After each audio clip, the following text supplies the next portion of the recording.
Bonjour tout le monde et bienvenue à la capsule métier présentée par le Carrefour Jeunesse Emploi Nicolet Bécancour. Aujourd'hui, on reçoit Célina pour le métier de massothérapeute. Donc, bonjour Célina. Bonjour Myriam. Ça va bien? Bien, ça va super bien.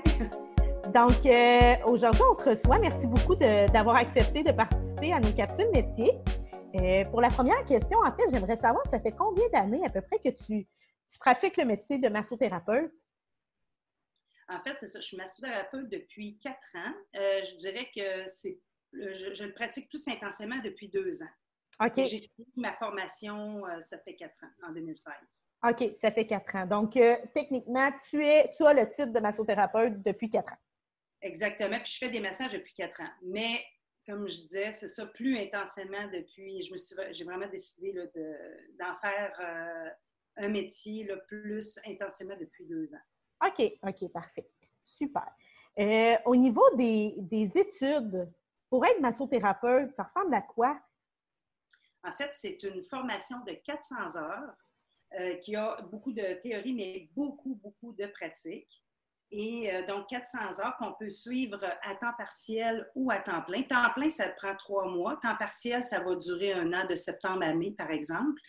Et c'est un cours privé. Ce n'est pas un cours qui est reconnu par le système scolaire, le ministère de l'Éducation, ce qui fait que c'est dans une école privée. Et pour 400 heures, on devient massothérapeute. Il faut investir un montant. Vu que c'est une école privée, ça coûte 4 500 d'investissement pour suivre la formation, mais ça vaut tellement la peine. C'est sûr. C'est sûr. Puis en plus, quand tu décides de faire ce métier-là, c'est parce que ça t'intéresse. Donc, c'est vraiment un investissement et non nécessairement une dépense. Là, Exact. Puis, ce qui est le fun de la formation, c'est, comme je disais tantôt, c'est beaucoup de la pratique. Donc, les cours sont vraiment pas ennuyants. Là. On a vraiment les mains dedans, comme on dit. On pratique toutes les manœuvres. C'est vraiment axé sur la pratique. C'est génial. Puis aussi, j'imagine, vous avez la possibilité de pouvoir faire des spécialisations. Oui, c'est ça. Dans le fond, je disais, pour être massothérapeute, c'est minimalement cette formation-là de 400 heures. Ensuite, on a le choix de se perfectionner. Et c'est ça qui est le fun dans ce métier-là, c'est justement quelqu'un qui aime apprendre, puis c'est pas routinier. On peut toujours aller chercher plein de formations pour avoir de la nouveauté dans sa pratique. Donc, il y a plein de massages après, de perfectionnement, autant pour le massage de détente que pour le massage thérapeutique. Donc, massage hawaïen, massage suédois thérapeutique. On va aller apprendre à masser avec les coudes pour aller plus en profondeur, avec les avant-bras aussi. On va axer aussi avec des massages au niveau de la tête, de la nuque, plus en profondeur. Donc, massage sur chaise. On peut se spécialiser aussi en massage sur chaise pour aller en entreprise, exemple. Donc, il y a plein d'autres formations possibles, là. Fait que c'est assez complet là, comme programme, en fait. Là. Oui, mais le 400 heures nous permet vraiment de faire du détente et du thérapeutique. Ça, on peut travailler partout comme massothérapeute avec cette formation-là. Puis après, c'est beaucoup plus spécialisé. Puis même pour nous-mêmes, comme massothérapeute, c'est le fun d'avoir des nouvelles techniques, des nouvelles alliances pour offrir plus à sa clientèle. Et donc, c'est très enrichissant. C'est un plus pour sa clientèle. Ouais. OK, super. Au niveau des tâches, ça ressemble à quoi? C'est large, là, mais par exemple, si on prend toi comme massothérapeute, quelles sont tes tâches en général? Bon, moi, pour prendre mon exemple, justement, c'est que je travaille à 2 endroits. Donc, je suis massothérapeute, j'ai mon entreprise à domicile, Massothérapie Célina, donc ça, à la maison. Mais je travaille aussi dans un spa. Je veux parler un peu d'une journée type dans un spa parce que souvent, quand on termine une formation, souvent on va être appelé pour prendre l'expérience à travailler dans un spa. Surtout que des fois, on n'a pas les installations tout de suite à la maison pour pouvoir faire ça comme il se doit. Donc, une journée type au spa, c'est qu'on se rend au travail dans un spa. On a eu notre horaire à l'avance, donc on sait combien de massages on a dans cette journée-là. Donc, on arrive toujours 15-20 minutes à l'avance pour être bien préparé, le bilan de santé de la personne. Et donc, là, on se rend à notre salle de massage, on s'assure que tout est que tout est prêt, qu'il ne manque rien, les huiles, les serviettes et tout ça. On s'assure que la table est à bonne hauteur pour nous, parce que des fois, il y a d'autres massothérapeutes qui ont travaillé sur la table. Pour ne pas se blesser, il faut s'assurer que la table est à bonne hauteur. Ensuite, on prend connaissance du bilan de santé pour voir justement s'il y a des contre-indications au massage. Si la personne est enceinte depuis moins de 3 mois, bien, peut-être on va lui dire qu'on ne pourra pas la masser, exemple. Il y a des contre-indications. Puis des fois, la personne va dire c'est quoi qu'elle veut, c'est un détente, c'est un thérapeutique, où elle a mal, des choses comme ça. Donc, on prend rapidement connaissance de ça et on va chercher la personne à masser 5 minutes avant l'heure prévue de son massage. C'est hyper important. Donc, on va chercher la personne. Donc, c'est important, l'accueil, d'avoir un bon accueil avec la personne. On l'amène dans la salle. On revoit avec elle ce qu'elle veut, parce que des fois, ce qu'elle a écrit, puis donc on valide. On valide vraiment qu'est-ce qu'elle veut comme soin. Donc, ça, c'est important. Puis ensuite, ben là, on la laisse s'installer. Et pendant ce temps-là, souvent, on va faire souvent, ils ont des reçus d'assurance qui ont besoin, donc on va remplir les reçus d'assurance. On se fait des petits étirements pour se préparer pour notre massage. On en profite. Et ensuite, on rentre dans la salle. Et on s'assure que la personne est bien installée. C'est toujours important de s'assurer que le client, la cliente est dans un confort optimal. Donc, on ne prend pas pour acquis qu'elle est bien. On va vraiment installer les coussins, s'assurer qu'elle est bien avant et pendant le massage aussi. On va écouter, être à l'écoute. Est-ce que la personne a sa respiration? Est-ce qu'elle, si elle a un petit peu plus mal ou quoi que ce soit. Donc, c'est toujours important d'être très, très à l'écoute. Et donc là, on réalise le massage. Le massage va durer, mettons, 1 heure ou moins. Souvent, c'est dans les spas, ça ne dure pas toujours 1 heure tout le temps, dépendamment de la réalité. Et on réalise notre massage avec toutes les techniques qu'on a apprises dans notre formation, mais en même temps, on peut apporter notre couleur aussi. C'est ça qui est intéressant dans ce métier-là, c'est qu'on a notre façon de faire, on a beaucoup d'autonomie.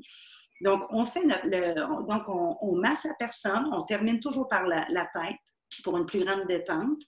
Et donc, ensuite, on sort de la salle, on attend la personne et ensuite, quand elle sort, important de s'assurer de son état.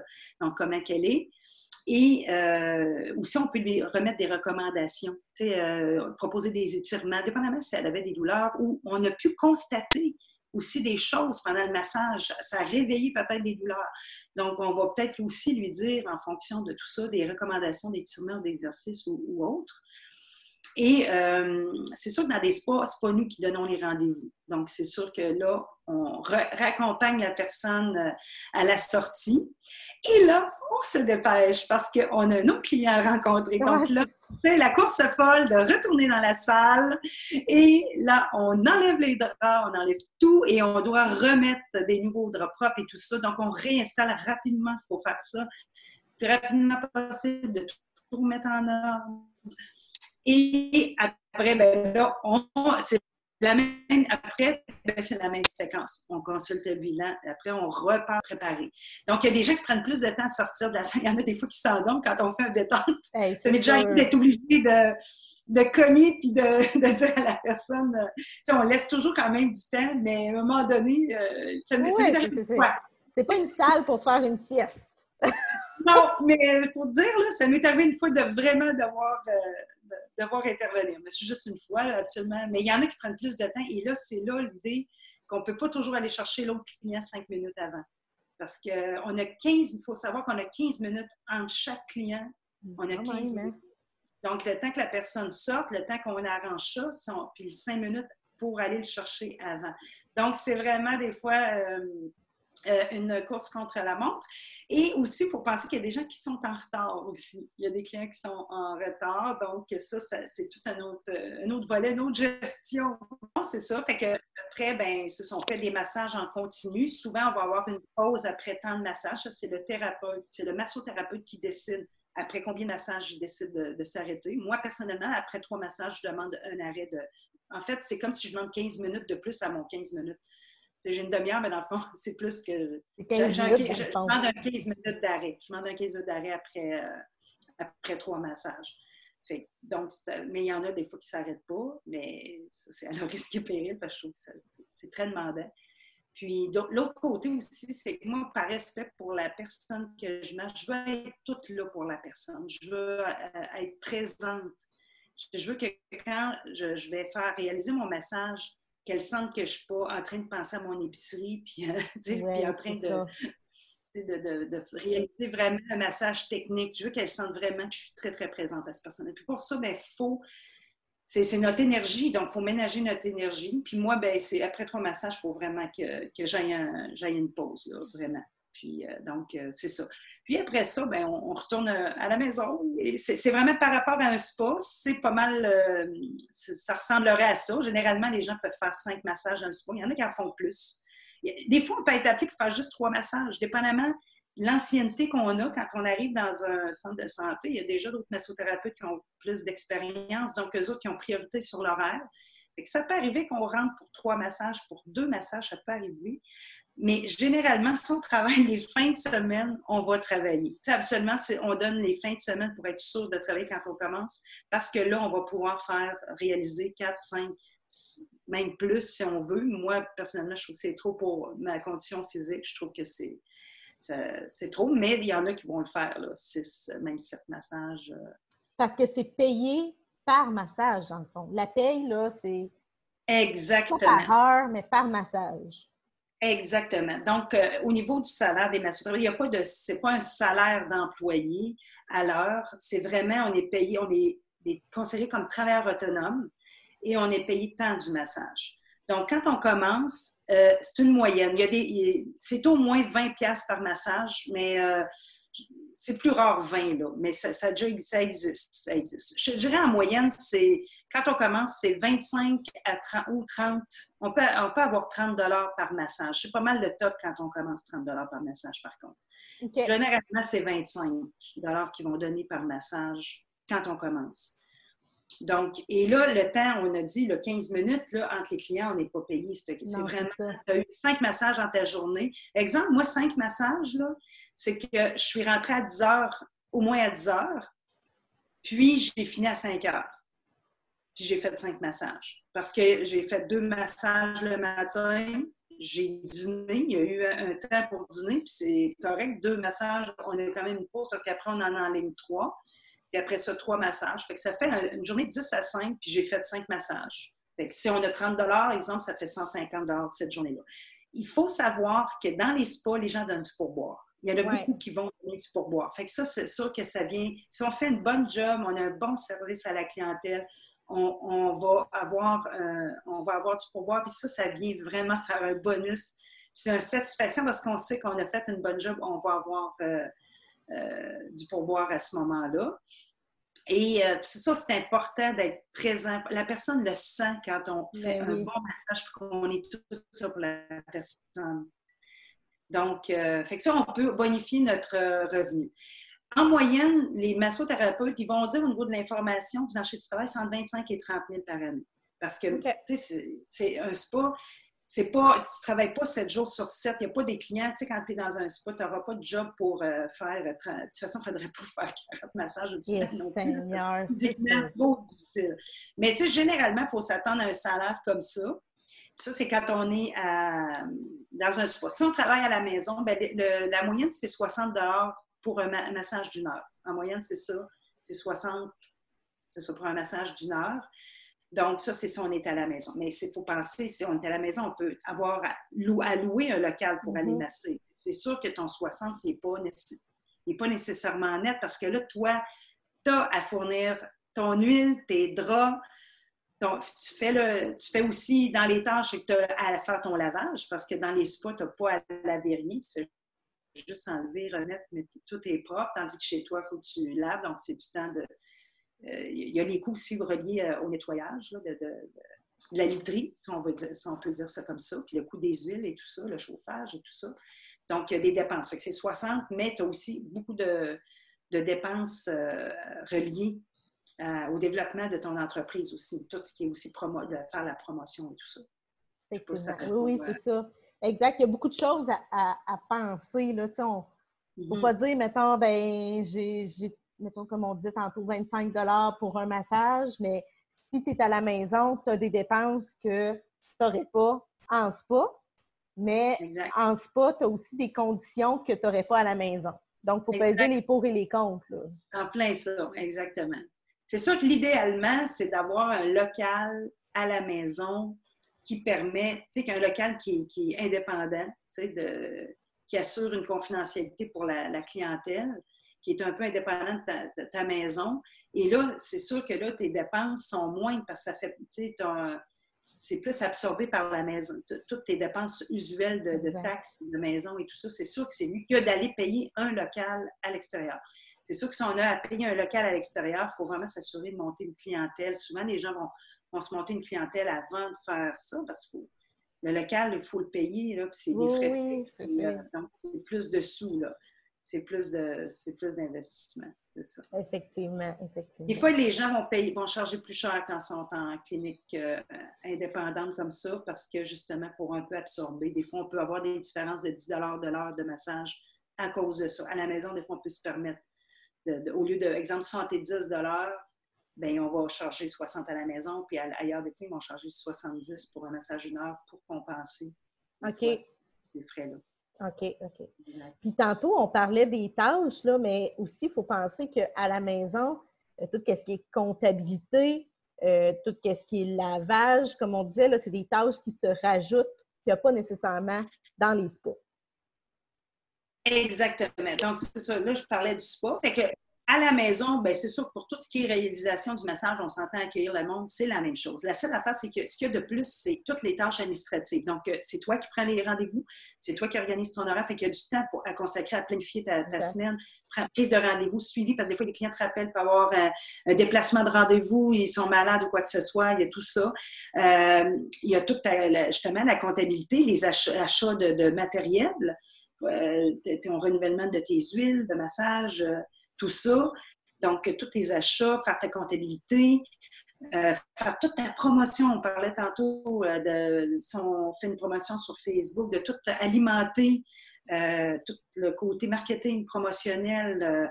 Moi, personnellement, à tous les anniversaires de ma clientèle, je vais envoyer un petit mot et je leur offre un rabais pour leur mois d'anniversaire. Donc, c'est une question de fidélisation de clientèle. Donc, c'est sûr qu'il faut avoir du temps pour consacrer à penser à toutes ces stratégies de marketing-là.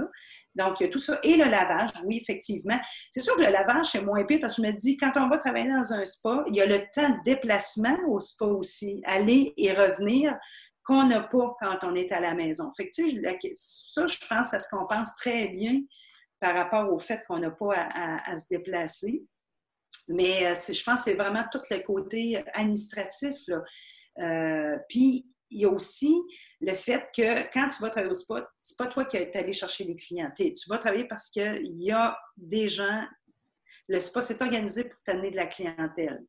Donc, tandis que quand tu es à la maison, c'est toi qu'il faut qu'il fasse des démarches. Donc, ça prend un côté entrepreneurial, oui. de aimer vouloir, de pas, tu sais, autrement dit, de bien gérer ce stress-là, de dire, de devoir aller vers, il faut vraiment aller vers les gens pour faire de la promotion. Donc, et il y a tout cet aspect-là qu'il faut comprendre, que les gens, c'est pas parce qu'on met une annonce que les gens vont nécessairement venir nous voir, parce qu'il y a beaucoup de massothérapeutes. Il faut se distinguer. Il faut savoir se distinguer et tout ça. Fait qu'il faut être capable de gérer ce stress-là, de développer sa clientèle et de la fidéliser.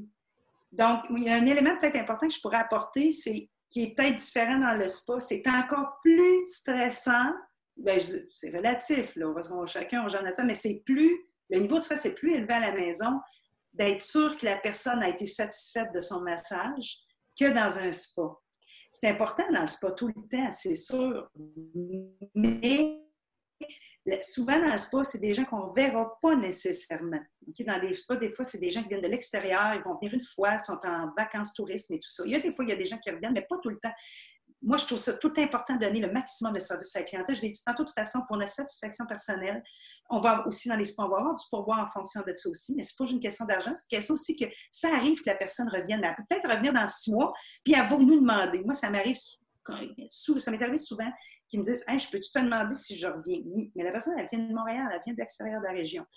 Mais à un moment donné, elle va revenir, mais tu sais, c'est moins fréquent que... la clientèle, on la revoit moins qu'à la maison. Puis si jamais la personne, pour X raison, était moins satisfaite, bien, c'est moins stressant. On ne dit pas nous qui apportons la clientèle.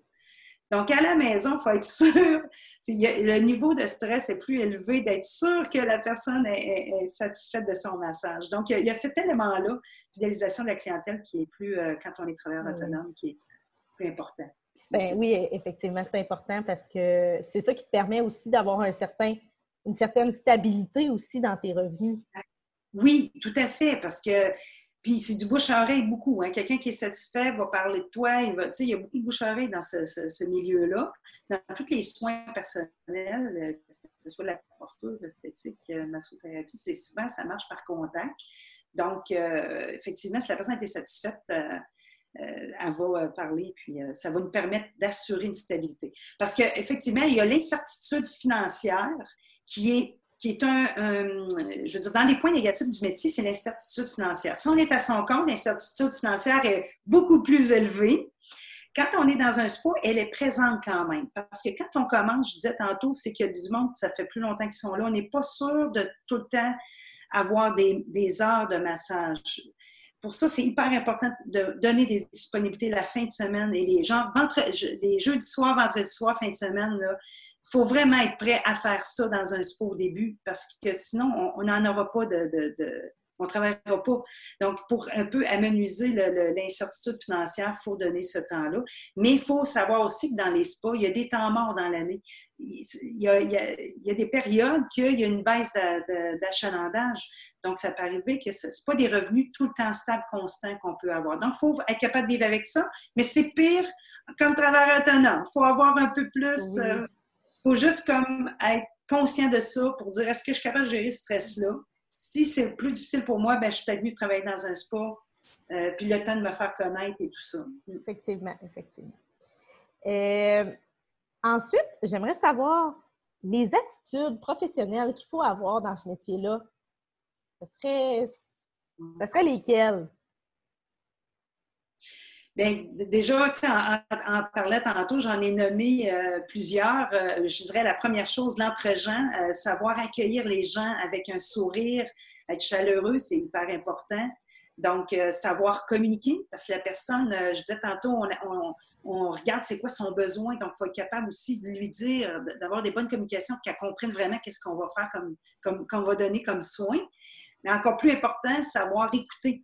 Donc, c'est hyper important de savoir écouter. Parce que même si on se dit, ah ben non, mais moi, j'ai appris mon cours, je fais cette séquence-là, je fais ce massage-là. Non, il faut vraiment écouter le besoin. Qu'est-ce qu'elle nous a dit au début? Elle a-tu mal plus à un endroit? Veux-tu qu'on mette plus l'accent au niveau de ses trapèzes, au niveau de son cou, une jambe? Donc, il faut savoir vraiment écouter avant, pendant la consultation, mais aussi pendant le massage. Je disais tantôt, quand il faut être à l'écoute des signes. Tu sais, la personne, elle gigote, peut-être que la pression est trop forte. J'ai demandé quel genre de pression elle voulait au début. Elle voulait une pression modérée ou douce ou forte, mais en cours de route, on va être à l'écoute. Avec beaucoup d'écoute, je dirais beaucoup. Ponctualité, je disais tantôt, c'est sûr qu'il ne faut jamais être en retard pour un client. Le client, lui, des fois, il l'est, mais nous, il faut toujours être à l'heure. Et il faut être capable de gérer son temps aussi, parce qu'il faut réaliser un massage dans un temps X. Et je pense que c'est le plus grand défi, je dirais, mais quand on commence, là, mais ça, c'est vraiment une qualité aussi, avoir une bonne gestion du temps, dans les attitudes, d'avoir une bonne hygiène corporelle. Ça va de soi, on travaille avec les gens, et surtout en massothérapie, c'est hyper important de faire attention. Si jamais on est fumeur dans la vie, à éviter, des fois, être en état de massothérapeute, ça serait peut-être moins commode, mais j'ai déjà travaillé avec des massothérapeutes qui étaient fumeurs, mais c'était vraiment la gomme avant le massage. Hein. C'est vraiment avoir une bonne haleine. Les mains, c'est sûr qu'on les lave, mais encore plus. Il faut vraiment qu'on ait une bonne hygiène corporelle. Pour les filles, je vous dirais, ceux qui aiment beaucoup avoir les ongles longs, avoir une manucure, là, à éviter. À éviter, parce que c'est sûr que quand vous allez faire votre cours déjà, vous allez couper les ongles, faire les ongles courts. Fait que les filles qui aiment beaucoup la manucure, c'est peut-être pas c'est peut-être esthéticienne, c'est différent, mais en masso, il faut vraiment, en fait, être palpé rouler. Il ne faut pas avoir des ongles longs et pas de manucure, là, vraiment avoir des ongles. Donc, ça a l'air niaiseux, mais c'est vraiment important. Je me souviens d'une fille, pendant mon cours, elle avait ça, les ongles, elle a réalisé qu'il fallait qu'elle fasse fi de ça, qu'elle se coupe les ongles. manucure. Donc ça, c'est important. De l'empathie, beaucoup d'empathie. Ça arrive aussi que les gens vont... nous, quand on masse, là, on peut réveiller, faire remonter à la surface des blessures émotionnelles. Ça arrive pas tout le temps. Faut pas faire, je veux pas faire avec personne, mais des fois, les gens peuvent pleurer parce qu'on dégage des émotions. Donc, il faut aussi faire preuve beaucoup d'empathie, tu sais, accueillir l'autre dans ça, tu sais, fait que faut que ça soit, être très respectueux. Donc, c'est ça. Puis donc, être professionnel, puis aussi savoir respecter ses limites, c'est important aussi. Tu sais, on ne s'improvise pas chiro-physio. Là, ça, on voit que la personne elle nous pose des questions, puis ça dépasse nos compétences. Bien, il faut être capable d'être homme de lui dire écoute, là, je te réfère à un autre spécialiste pour ce problème-là. Ça, c'est important aussi de savoir reconnaître ses limites. Donc, c'est de l'intégrité, c'est d'être authentique dans ça. Je pense, c'est sûr, on parle d'attitude parce que ça aussi, ça prend une bonne qualité du toucher, comme je disais tantôt, d'être prêt, d'avoir une bonne présence, de ne pas être en train de penser à son épicerie ou à qu'est-ce que notre ami nous a dit sur l'heure du dîner, tu sais. Mais d'être très, très présent. Donc, je pense que ça résume bien, là. OK. Ben oui, parce que c'est toutes des bonnes attitudes à avoir pour exercer ce métier-là. C'est des attitudes qui sont nécessaires, en fait, oui, pour être un bon ou une bonne massothérapeute. Exactement, tout à fait. Puis, au niveau des points positifs, négatifs, tantôt, tu en as nommé un petit peu au niveau peut-être plus négatif, mais là, en général, là, ça serait quoi les points là, que toi, en tant que massothérapeute, tu ferais ressortir? Là? Écoute, je te dirais que les points positifs, faire le métier de massothérapeute, c'est tellement passionnant et valorisant. OK? Qu'est-ce qu'on fait? On donne du bien-être à la personne. Premièrement, là, les gens qui viennent nous voir, non, en tout cas, de façon plus que générale, ils sont de bonne humeur. Ils prennent du temps pour eux pour venir se faire du bien. Donc, ils arrivent et donc, les gens sont de bonne humeur, puis nous, ce qu'on leur apporte, c'est du bien-être. Fait que ça, c'est génial comme travail. Quand on finit un massage, qu'on voit le visage de la personne, moi, je peux même, je dis souvent aux gens, la face qu'il avait en arrivant, il arrivait très tendu, le visage, il y avait beaucoup de tension dans le visage. Quand il ressort, on dit des fois, si je ne connais pas la personne, c'est une nouvelle personne, des fois, je la reconnaîtrais quasiment pas. Des fois, c'est vraiment fou, au spa, entre autres, là, que des fois, le visage est complètement transformé, complètement dégagé. Puis, ils sont tellement contents, les gens, qu'on leur a fait du bien. Ça, c'est une paye, ça. Vraiment, là, c'est un privilège de pouvoir faire ce métier-là, de faire du bien.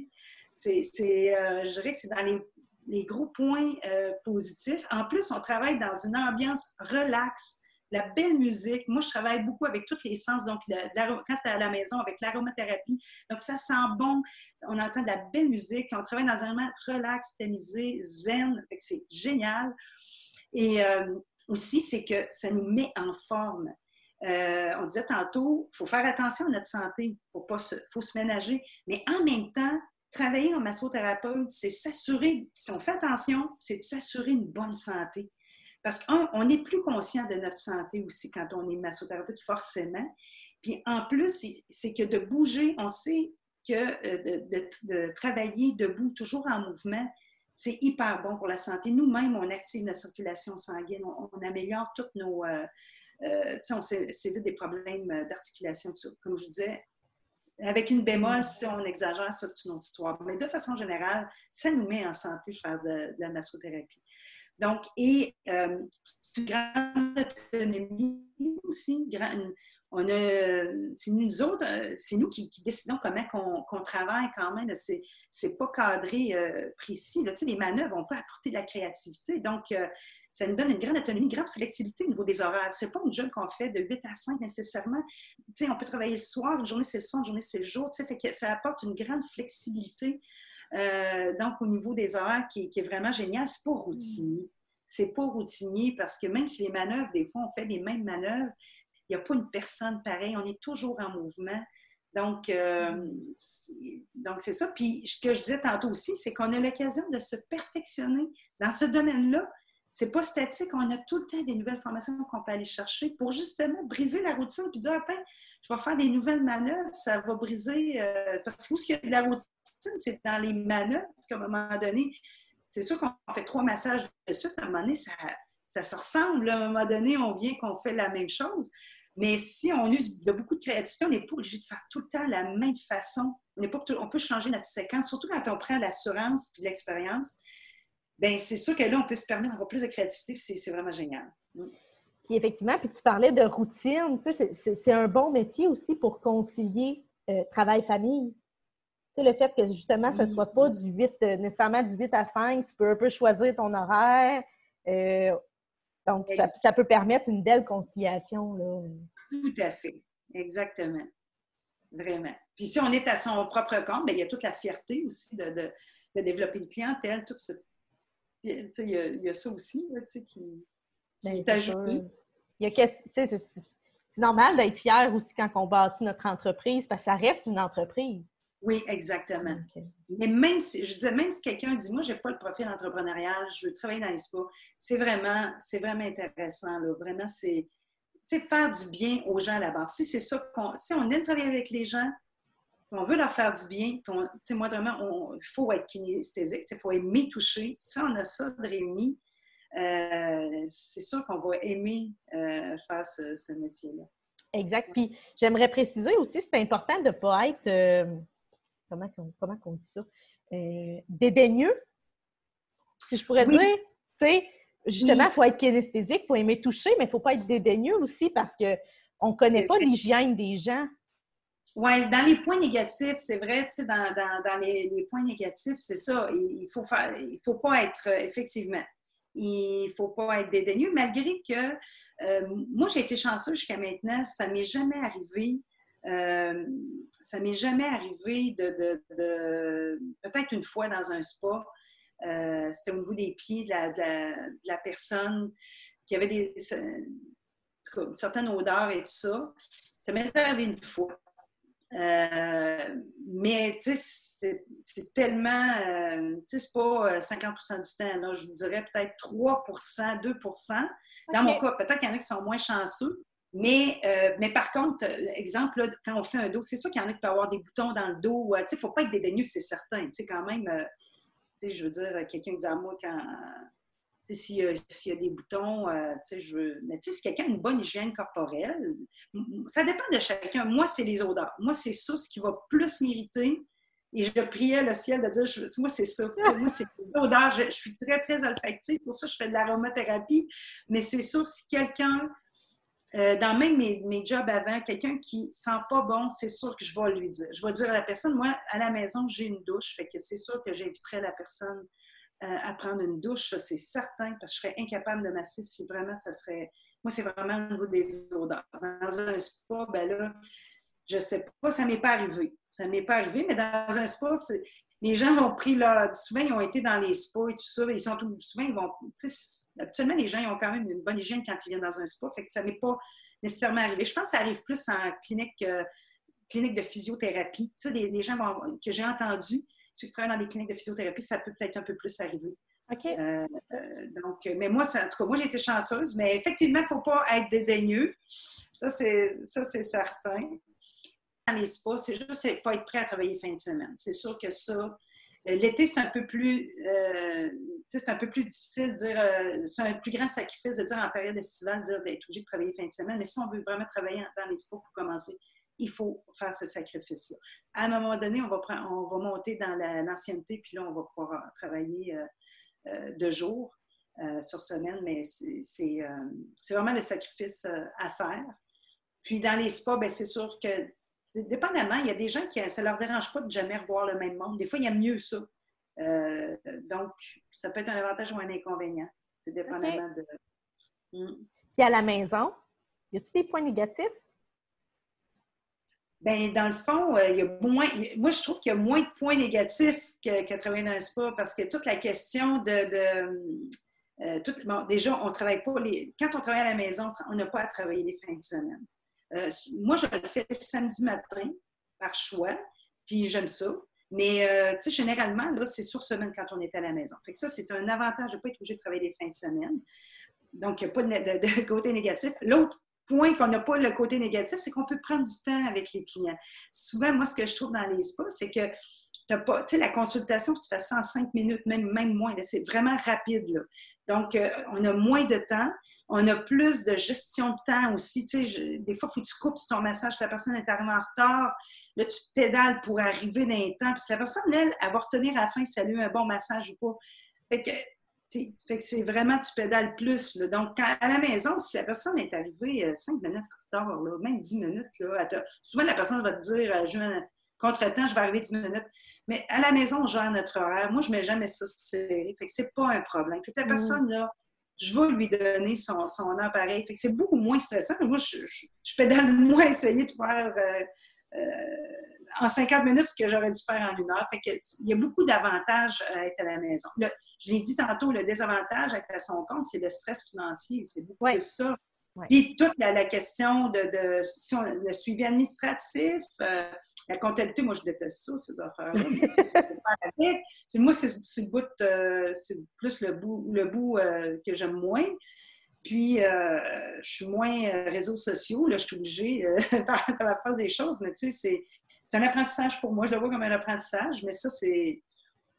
Pour quelqu'un d'autre, ça peut être trippant. Il y en a qui aiment ça, fait que ça dépend. Fait que c'est ça difficile de dire que c'est un point négatif. Pour moi, ça peut l'être, mais pour quelqu'un d'autre, ça ne l'est pas. Donc, mais en gros, je dirais c'est pas mal ça. Là. OK. Bien, ça fait un beau résumé, en fait, du métier, autant parce qu'il y a comme 2 aspects, là, comme on expliquait, autant au niveau spa qu'au niveau maison, puis c'est bien de faire la différence avec chacun leurs points positifs, négatifs. Fait que je pense que ça va bien orienter les gens qui seraient intéressés par ce métier-là. Donc, je ne sais pas si tu avais... J'avais peut-être aussi, là j'ai parlé de ma réalité, mais quelqu'un qui, mettons, pendant que la personne fait sa formation, elle va voir aussi si elle aime plus faire du thérapeutique que du détente, si elle a un enclin plus pour le thérapeutique. Il y a aussi toutes les cliniques de physiothérapie qui vont embaucher des massothérapeutes. Donc, c'est tout un autre milieu aussi qui peut assurer. Peut-être qu'il y a moins pour l'incertitude financière, il y a plus d'emplois assurés, plus de stabilité quand on travaille en thérapeutique dans des cliniques, exemple de physiothérapie ou quelqu'un qui fait du massage sportif aussi. Mais je dirais plus dans les cliniques de physiothérapie, il y a une plus grande stabilité. Okay. Mais il faut aimer, à ce moment-là, c'est sûr qu'on fait 0 détente. Il faut savoir qu'il y a 0 détente dans une clinique de physio. Il n'y a pas la petite lumière tamisée avec la musique. C'est pas ça du tout. C'est comme un hôpital, vraiment. Là. C'est plus froid comme ambiance. Fait que moi, déjà, juste en le disant, vous voyez que moi, c'est pas ma tendance. C'est moi, j'aime le cocooning, j'aime tout ça. Donc, c'est sûr que c'est moins ma tasse de thé. C'est sûr que je m'assurerais un revenu plus grand et plus stable et tout ça, mais j'aime moins cet envers. Je n'ai pas choisi la massothérapie, moi, personnellement, pour cet aspect-là. Mais je sais qu'il y en a qui trippent ça, gros, le thérapeutique, puis ils n'aiment pas le détente. Le meilleur conseil, en fait, aussi, c'est allez vous faire masser au moins une fois. C'est parce qu'il y en a des fois qui ne se sont jamais fait masser. Avant de décider d'être massothérapeute, allez vous faire masser une fois.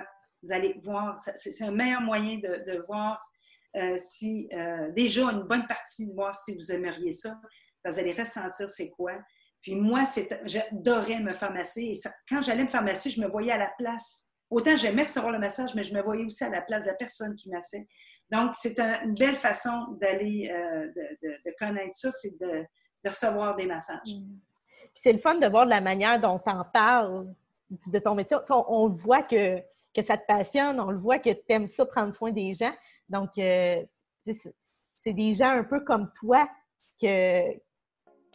qu'on aimerait avoir comme massothérapeute, en fait, tu sais. Ben, j'espère. Ben, en tout cas, je parle pour moi. Puis en parlant avec toi, ben, ça donne juste vraiment le goût d'aller se faire masser. Oui, bon, tant mieux. Ben, merci beaucoup, Célina, d'avoir pris le temps là, de jaser avec nous de ton métier. Vraiment. Puis en espérant que ça a pu là, éclairer là, plusieurs jeunes qui seraient peut-être intéressés à faire le métier de massothérapeute. Donc, merci encore une fois. Puis, pour les autres, on se revoit là, pour notre prochaine capsule métier. Merci beaucoup. Bye bye. Bonne journée.